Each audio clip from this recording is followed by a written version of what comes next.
저 원수들을 이리로 끌어다가 내 앞에서 죽이라 하였느니라. 아멘.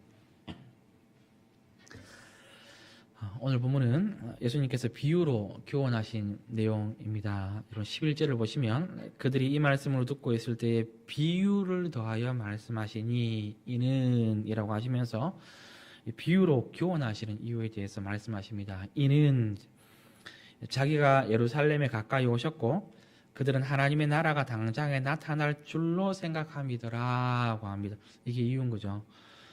여기 지금 제자들 그리고 그 제자들과 함께 예수님을 따르는 수많은 무리들이 있습니다. 이 삭개오의 집에 있는 배경인 거죠. 이들은 예수님께서 예루살렘에 이르시면 하나님 나라가 당장에 나타날 것으로 생각했습니다.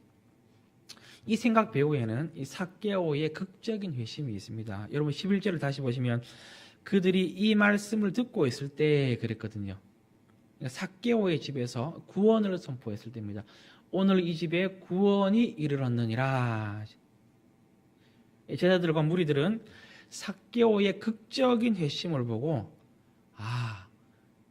이제 하나님의 나라가 당장에 나타나겠다 이렇게 생각한 것 같습니다. 하지만 이들이 말하는 하나님 나라는 우리가 생각하는 나라와 조금 다르죠. 이스라엘은 로마의 압제로부터 있는데 로마의 압제로부터 구원받는 나라입니다. 예수님이 바로 그 나라를 당장에 이루실 메시아라고 생각하는 것입니다. 여러분 제자들과 무리들은 예수님을 메시아로 인정은 하였습니다. 하지만 예수님을 고난받지 않고 로마로부터 승리하는 정치적인 메시아로 인정하고 믿었습니다. 예수님이 지금 예루살렘에 올라가시거든요. 이들은 예수님이 예루살렘에 올라가시면 당장 그 나라가 나타난다 했는데 예수님이 예루살렘으로 올라가시는 이유는 고난받고 죽으시기 위해서 올라가는 겁니다. 근데 이들은 예수님의 고난과 죽음을 모르는 거죠. 고난과 죽음 없는 승리의 정치적 메시아를 기다리고 있는 겁니다. 예수님이 이처럼 하나님 나라가 당장에 나타난다고 오해하고 있는 제자들과 무리들에게 한 비유로 교훈하십니다. 어떤 귀족이 왕권을 받기 위해서 먼 나라로 간다 이렇게 비유가 시작하죠. 그때 이 귀족이 자기 종들에게 문화를 맡기고 장사를 하라고 합니다. 왕권을 받기 위해서 왕위를 받기 위해서 가기 전에 10명의 종들을 불러놓고 한 문화씩 맡기고 장사를 하라 그리고 떠납니다. 그런데 그 마을에는 이 귀족이 왕위를 받아오는 것을 반대하는 수많은 무리들도 있습니다. 14절을 보시면 그래서 이 무리들이 그 귀족 뒤를 이어서 사신을 보내는 거죠. 그는 우리의 왕이 되는 걸 반대합니다. 이렇게 공적으로 표현하도록. 많은 학자들이 이 비유가 그 당시에 실제로 있었던 헤롯 아켈레오 사건을 비유한 것이라 이렇게 얘기를 합니다. 그러니까 예수님께서 이 비유를 말씀하시기 약 30년 전쯤에 일어났던 사건이죠. 예수님이 태어나기 전쯤에 헤롯 왕은 자기가 다스리던 나라를 이 세 아들에게 물려줍니다. 그리고 유대와 사마리아 땅을 헤롯 아켈레오가 물려주고 특별히 이 아켈레오에게 왕권까지도 물려줍니다. 근데 당시 유대는 로마의 압제로 있었기 때문에 유대의 왕이 되기 위해서는 로마의 승인이 필요합니다. 그래서 아켈레오가 먼 나라 로마까지 가서 로마 황제에게 그 왕권의 승인을 받기 위해서 간 거예요. 그래서 귀족이 왕권을 받기 위해 먼 나라를 갔다 이렇게 해석이 되는 거죠. 그런데 아켈레오가 분봉왕으로 있을 때 첫 해에 첫 해 유월절에 유대인 3,000명을 죽여버렸습니다. 근데 그 아켈레오가 유대의 왕이 된다고 하는 거예요. 그러니까 이제 유대 지도자들이 이건 도무지 있을 수 없다고 해가지고 사절단 50명을 이 로마로 보냅니다. 그래서 우리는 그가 왕이 되는 것을 반대합니다. 라고 했던 사건이 있습니다. 예수님께서는 이 사건을 가지고 이 비유를 설명했다. 이렇게 얘기를 하는 거죠. 이 비유가 너무 비슷하니까요. 그런데 이 사건을 외화로 이 비유를 설명했든 그렇지 않든 크게 상관이 없습니다. 중요한 것은 이 비유는 예수님에 대한 비유입니다. 예수님에 대한 비유예요. 예수님은 예루살렘으로 올라가시면 죽으시고 부활하시고 승천하실 겁니다. 그리고 이미 임한 이 하나님 나라를 완성하기 위해서 장차 재림하실 겁니다. 하늘 올라가신 예수님, 그리고 하나님 나라가 완성되는 이 재림의 사이를 어떤 귀인이 왕권을 받기 위해서 먼 땅으로 떠난 것을 비유하고 있는 겁니다. 그리고 예수님이 이 땅에 오셨을 때 하나님 나라는 이미 임했습니다. 하지만 하나님 나라는 당장에 완성되지 않습니다. 왕위를 받기 위해 먼 나라로 떠났던 귀인이 돌아오기까지 오랜 시간이 걸리듯이 승천하신 예수님께서 다시 오셔서 그 나라를 완성하기까지, 재림하셔서 완성하기까지 오랜 시간이 걸립니다. 그리고 그 기간은 오직 하나님 아버지만 아시는 그 보류의 시간이 있는 거예요. 예수님은 그 시간 속에서 살아가는 신자들은 어떻게 살아가야 할 것인가, 이 비유를 통해서 교훈하고 있는 것입니다. 13절을 보십시오. 그 종 열을 불러 은화 열 문화를 주며 이르되 내가 돌아올 때까지 장사하라 하니라. 귀족이 왕권을 받아오기 위해서 떠나기 전에 종들을 불러서 한 명에게 한 문화씩 맡기고 내가 돌아올 때까지 장사하라.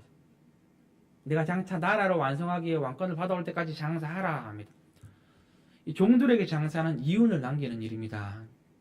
하지만 이 비유를 듣고 있는 제자들과 예수님을 따르는 무리들, 아니 지금 재림하셔서 하나님 나라의 완성을 기다리는 오늘을 사는 우리 신자들에게 장사하라 하는 이 명령은 내가 돌아올 때까지 너희들은 이 땅에서 하나님 나라를 이루는, 하나님 나라를 확장시키는 일을 하라 하는 이 사명을 주신 거예요.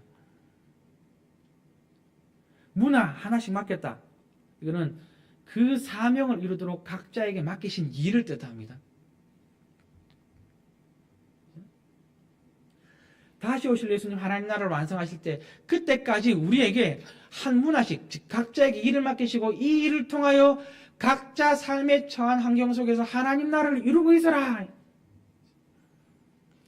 교회론적으로 적용하면 교회가 직분을 통해 복음 사역으로 하나님 나라를 이루어가야 하는 일이고, 개인적으로 적용하면 모든 그리스도인들이 이 땅을 살면서 주님께서 맡기신 일을 통해 하나님의 영광을 각자의 삶 속에서 각자 맡은 일 통해서 드러내는 일인 거죠. 예수님은 하늘로 오르셨습니다. 그리고 언젠간 다시 오실 겁니다. 하지만 하늘로 오르신 예수님은 우리 각자에게 일을 맡기셨습니다. 교회에게도 일을 맡기셨습니다. 그 일은 은사와 능력에 따라서 다양할 수 있습니다. 그 일은 시기와 장소와 나이, 성별과 신분에 따라서도 다양할 수 있습니다. 하지만 중요한 것은 하늘로 오르신 예수님은 모든 그리스도인들에게 한 문화씩 다 맡겼다는 점이에요. 한 문화씩 다 맡겼다는 거예요. 우리는 주님께서 맡기신 그 일로 예수님이 다시 오실 그날까지, 재림하셔서 하나님 나라를 완성할 그날까지 우리가 처한 삶 속에서 하나님 나라를 이루며 살아야 합니다. 예수님 다시 오시면 예수님이 그 나라를 완성하시겠죠. 그렇다고 해서 그 나라를 완성할 때까지 우리는 아무것도 안 하고 마냥 기다려서는 안 됩니다. 우리에게 맡기신 일로 우리 삶 속에서 그 나라를 이루며 살아야 합니다. 지금 그 이야기를 하고 있는 것입니다. 주인이 왕위를 받기 위해 먼 나라로 떠나기 전에 종들을 불러서 사명을 맡기고 떠났습니다. 하늘로 올라가신 예수님은 그 나라를 완성하러 다시 오실 때까지 우리 그 일을 맡기시고 떠나셨습니다. 그리고 중요한 것은 예수님이 왕이 되는 것을 반대하는 사람들이 있다는 거죠. 예수님이 왕이 되는 것을 반대하는 수많은 무리들 속에서 우리는 예수님이 맡기신 일을 통해 예수님이 왕이라는 걸 드러내면서 하나님 나라를 이루어가야 합니다. 이 비유는 우리가 그 사명을 어떠한 태도로 해 나가야 될지에 대해서 교훈하는 비유입니다. 이 본문의 교훈을 세 가지로 생각하겠습니다. 첫째로 착하고 충성된 종입니다. 귀족, 즉 주인이 왕위를 받아 돌아왔습니다. 그리고 불러서 결산합니다. 10명의 종들에게 한 문화씩 맡겼거든요. 첫째 종이 나와서 한 문화로 열 문화를 맡겼다고 합니다. 주인이 종을 칭찬합니다. 여러분들 17절을 보십시오. 주인이 이르되 잘하였도다 착한 종이요 네가 지극히 작은 것에 충성하였으니 열 고을 권세를 차지하라. 그리고 두 번째 종은 한 문화로 5문화를 남겼습니다. 그래서 주인은 본문에는 안 적혀있지만 똑같은 칭찬을 했을 거예요. 그리고 그가 남긴 만큼 5골의 상급을 받습니다. 이 한 문화가 학자들의 연구에 따르면 이 100일치, 약 100일치의 임금에 해당합니다. 3개월치인 거죠. 그러니까.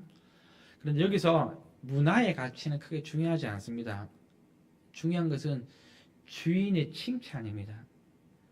잘하였도다 착한 종이여. 두 종이 그 칭찬을 받았습니다. 중요한 것은 맡긴 그 일에 대해 칭찬을 받은 것입니다. 왜 칭찬받았습니까? 10문화를 남겼기에 5문화를 남겼기에 열매를 맺었기에 칭찬받았습니까? 아닙니다. 여러분들. 주인은 열매를 요구하시지만 단지 열매를 맺었기 때문에 칭찬한 것이 아닙니다. 칭찬의 핵심은 충성입니다. 네가 지극히 작은 것에 충성하였으니입니다. 아, 네가 충성하였구나. 내가 맡긴 그 일에 내가 돌아올 때까지 충성하였구나. 하나님은 우리에게 항상 열매를 원하십니다. 하지만 열매 맺는 일은 하나님의 일입니다. 여러분, 땅에 떨어진 가지가 나무에 접붙임되었습니다. 그렇다고 해서 이 가지 스스로 열매를 맺을 수 있는 것은 아닙니다. 이 가지는 나무로부터 영양분을 공급받아야지, 즉 나무로부터 열매를 맺게 되어 있습니다. 열매는 우리에게 맺히지만 우리 안에서 열매를 맺으시는 분은 성령 하나님이십니다. 따라서 우리는 열매를 소망해야 합니다. 그러나 무엇보다도 열매를 소망하면서도 맡기신 그 일에 충성을 다해야 됩니다. 열매는 하나님이 맺으시기 때문에 많이 맺을 수도 있고 적게 맺을 수도 있고 때로는 눈에 안 보일 만큼 맺을 수도 있습니다. 그러나 우리는 그 어느 때라도 충성을 다해야 합니다. 맡기신 일이에요.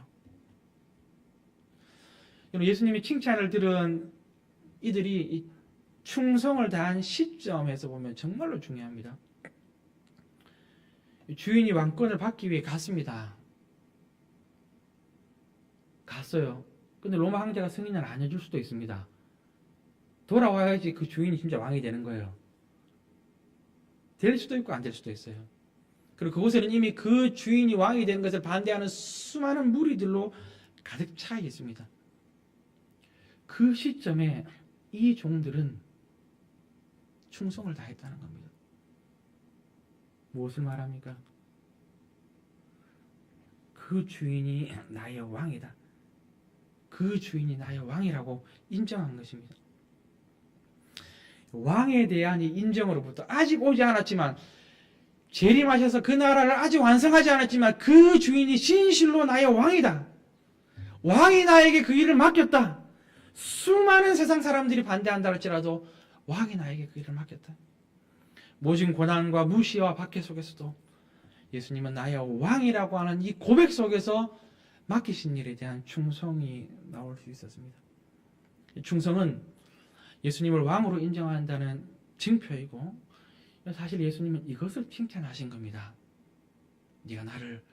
내가 올 때까지 나를 왕으로 인정했구나. 그래서 충성을 다하였구나. 두 번째로 악한 종입니다. 주인은 10명의 종들에게 한 문화씩을 맡기고 본문에 보면 이 3명의 종들에게만 결산을 합니다.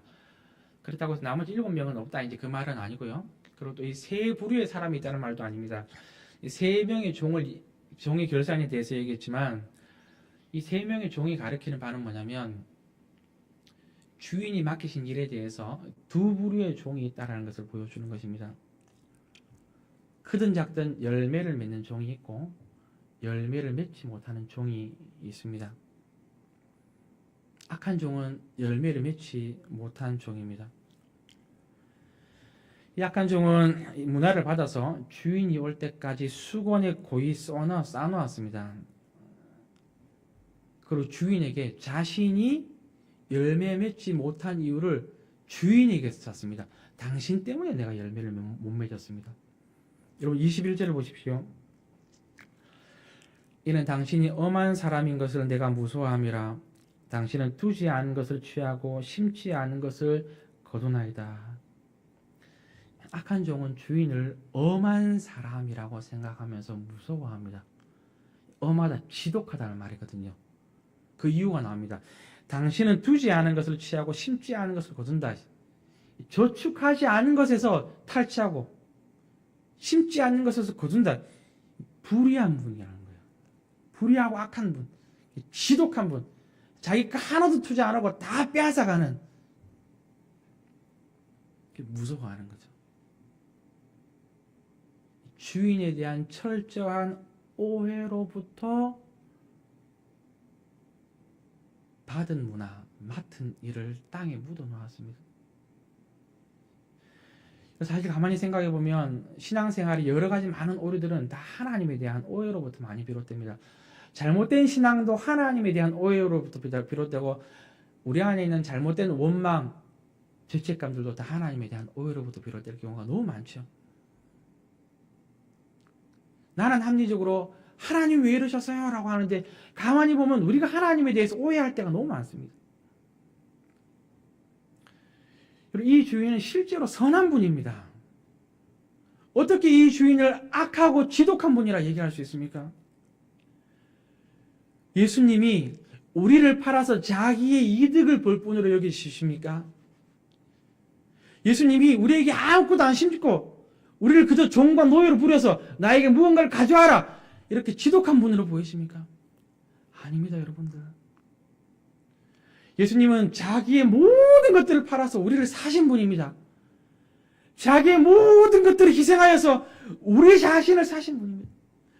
하늘의 모든 보좌와 영광을 버리시고 사신 것이 바로 교회고, 그 교회가 바로 우리 자신입니다. 예수님은 우리를 팔아서 자기의 이득을 보신 분이 아니라 자기 전체를 버리시고 우리에게 유익을 주신 분입니다. 이분을 어떻게 악하다, 지독하다 할 수 있습니까? 주인에 대한 철저한 오해죠. 이런 착하고 충성된 종이 단지 열매가 아니라 예수님을 왕으로 인정하는 관계 속에서 칭찬을 받았듯이, 이 악한 종에 대한 주인의 책망도 단지 열매를 못 맺었기 때문이 아닙니다. 물론 예수님이 열매를 요구하십니다. 찾으십니다. 그러나 열매를 못 맺었기 때문에 책망하시는 것이 아니라 책망의 본질은 주인에 대한 그의 태도에 있습니다. 당신이 악하기 때문에 내가 이 모양 이 꼴입니다.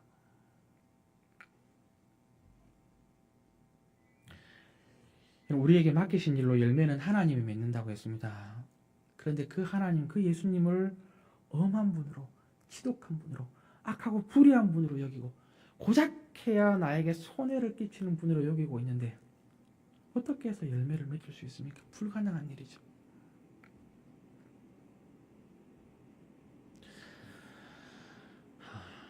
핵심은 이 착한 종과 달리 이 악한 종은 주인의 이 선하심을 한 번도 맛보지 못했다는 데 있습니다.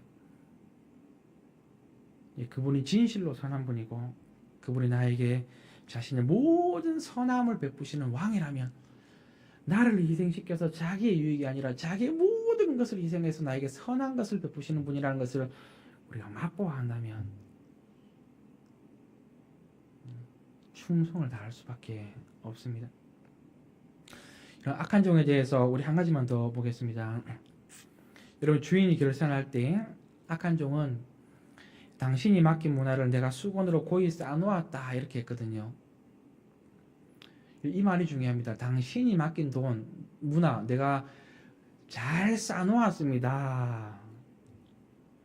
이 말은 내가 돈은 못 벌었어도 당신에게 손해는 안 끼쳤습니다, 이 말입니다.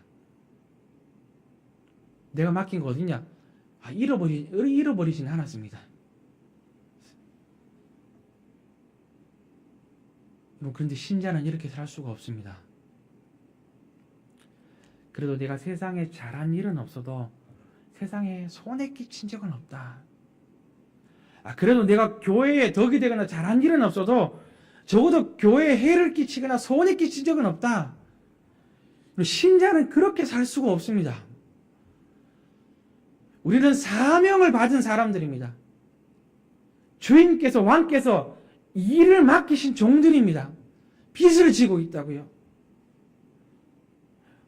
너희 빚을 세상에 비추어 그들로 너희 착한 행실을 보고 하늘에 계신 너희 아버지께 영광을 돌리게 하라 했습니다.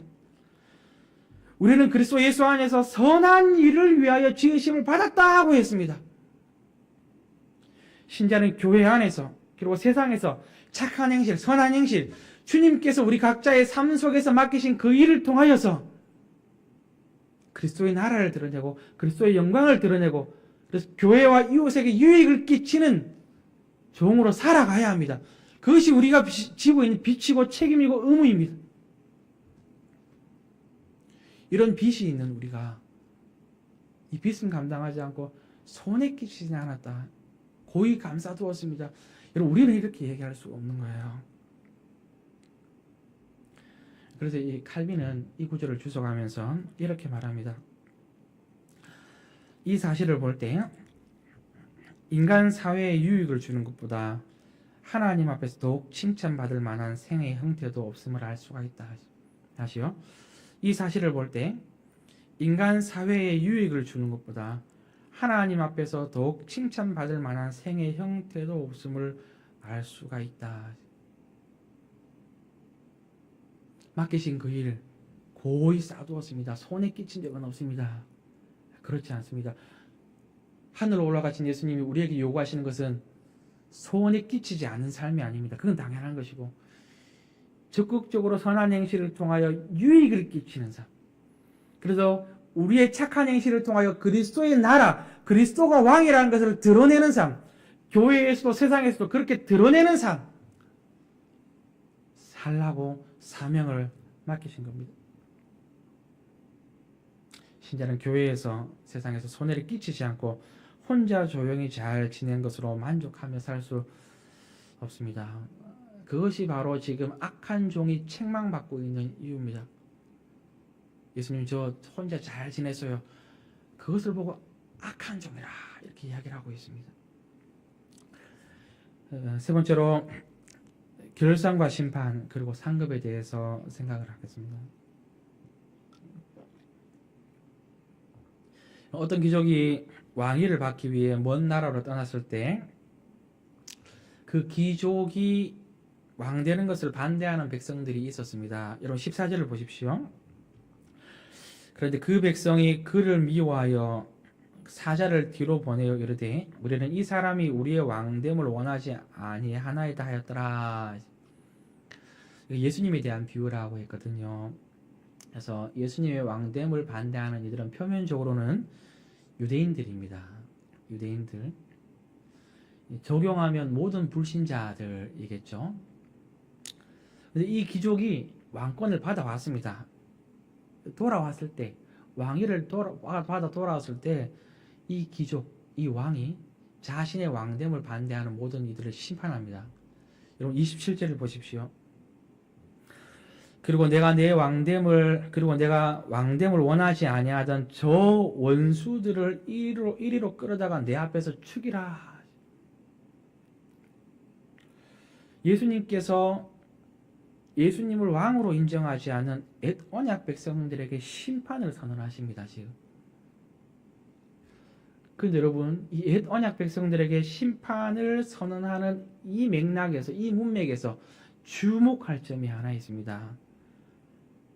결산과 심판은 24절부터 시작되거든요.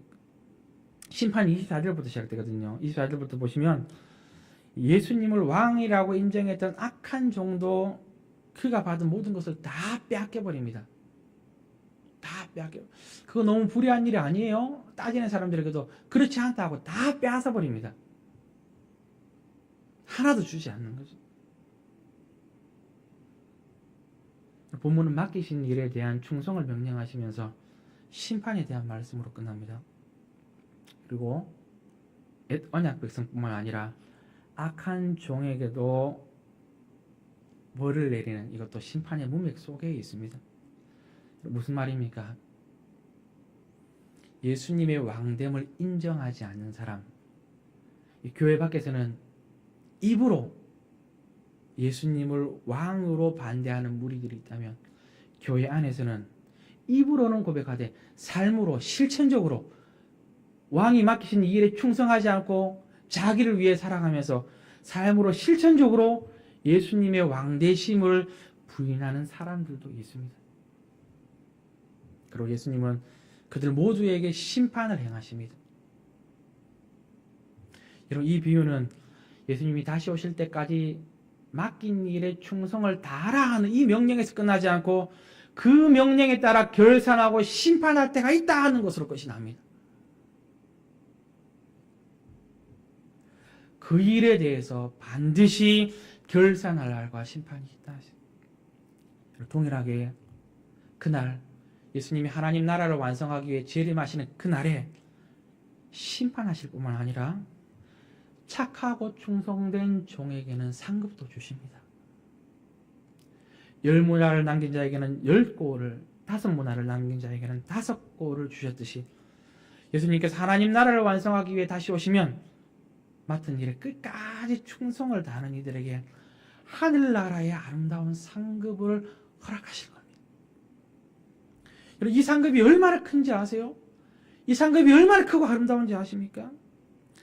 여러분, 예수님께서 이 열매를 남긴 자들에게 너희가 지극히 작은 것에 충성을 다했다 이렇게 얘기했거든요. 이 말은 너희들이 하고 있는 일이 지극히 작은 일이다 하는 말이 아닙니다. 예수님이 맡기신 일 중에는 작은 일도 있고 큰 일도 있지요. 그러나 작은 일이든 큰 일이든 이 모든 일들은 마지막 날 그 일을 통하여 우리에게 주실 상급에 비하면 다 지극히 작은 일입니다. 그 상급이 얼마나 크고 아름답고 영화로운지, 그 상급이 얼마나 영광스러운지, 우리가 한 일에 비해서 주시는 상급을 바라보면 그 상급에 비해서 그 상은, 우리가 하는 모든 일들은 다 지극히 작은 일들이에요. 주님 다시 오실 때까지 맡기신 일에 충성을 다하는 착하고 충성된 자들을, 그 나라를 위하여 수고한 영혼 반드시 그 영혼의 풍성한 복을 받게 될 것입니다. 이 상급이 무엇인지 우리는 알 수 없습니다. 적어도 이 땅에서처럼 물질적인 상급이 아닐 것은 분명합니다. 그것은 우리가 감히 상상할 수 없는 크고 아름답고 영화로운 상급이 될 것입니다. 마지막으로 적용을 간단하게 하고 마치겠습니다. 첫째, 여러분, 주님께서 맡기신 일에 충성을 다하시기 바랍니다. 여러분에게 맡기신 일들이 무엇인지 꼼꼼히 목록을 한번 적어보십시오. 그리고 이 작은 일을 통해서 그곳에서 하나님 나라를 이루어 가야 되겠다, 충성을 하시기 바랍니다. 둘째로, 하나님의 선하심을 경험하려고 애쓰시기를 바랍니다. 그분은 악한 분이 아닙니다. 우리가 오해하고 있는 것입니다. 조금이라도 그렇게 생각한다면 철저하게 오해하고 있는 것입니다. 하나님의 선하심을 경험할 때 비로소 우리는 맡긴 일에 충성을 다할 수 있습니다. 셋째로, 하늘 상급을 소망하시기 바랍니다. 땅의 것과 비교할 수 없는 그 상급을 소망하면서 오늘 맡기신 일에 충성을 다하십시오. 오늘 여러분들이 그 나라를 위하여 수고한 영혼에 대한 보상, 그날 반드시 큰 위로로 받게 될 것입니다. 동시에 결산과 심판도 있다는 것을 잊지 마시기 바랍니다. 넷째로, 그리스도를 왕으로 인정하시기 바랍니다. 예수님은 이미 왕권을 가지고 있습니다. 우리가 예수님을 왕으로 인정한다는 말은 이제 우리가 누구를 위하여, 무엇을 위하여 살지 결단해야 한다 이 말입니다. 그 나라를 위하여, 주님께서 맡기신 일을 위하여